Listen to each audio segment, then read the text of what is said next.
அன்பான தோழர்களே, இந்த உலகத்துல ஒருத்தர நம்ம இஷ்டப்படுத்த, விருப்பப்படுத்தா, அவங்களுக்கு தேவையானதெல்லாம் வாங்கி குடுக்குறது என்ன, கேக் வாங்கி குடுக்குறது என்ன, ஸ்வீட் வாங்கி குடுக்குறது என்ன, நகை வாங்கி குடுக்குறது என்ன, எல்லாம் அவங்களுக்கு குடுத்து, அவங்கள நம்ப சந்தோஷப்படுத்தணும்னு விருப்பப்படுறோம். ஆனா நான் உங்களுக்கு ஒண்ணு சொல்றேன். ஏனோக்குன்ற ஒரு தேவனுடைய மனுஷன், ஆண்டவர ரொம்ப பிரியப்படுத்தியிருக்காரு. அவரோட நடந்திருக்காரு. அவருக்கு கிடைச்ச ரிவார்ட் என்ன தெரியுங்களா?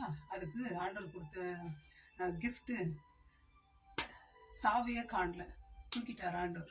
அவர் வாழ்ந்த நாட்கள் 365 இயர்ஸ். அதுக்கப்புறம் ஆண்டவர் என்ன பண்ற, போதுமா நீங்க இருந்தது, நீ வா என்னோட. அப்படியே ஆண்டவர் ரிவார்டு கொடுத்து ஆசீர்வதிக்கிறார். நம்ம வந்து ஜனங்களை திருப்திப்படுத்துறது போதுங்க.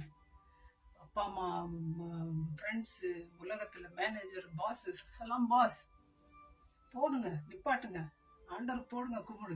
ஆண்டவரை பிரியப்படுத்துங்க. ஆண்டவருக்கு என்னென்ன கொடுக்க முடியுமோ கொடுங்க. உங்க உதட்டினால மாத்திரம் இல்லை, உங்க இருதயத்தை கொடுங்க. அவர் மேல நம்பிக்கையை வைங்க. அவருக்கு ஸ்தோத்திரத்தை செலுத்துங்க.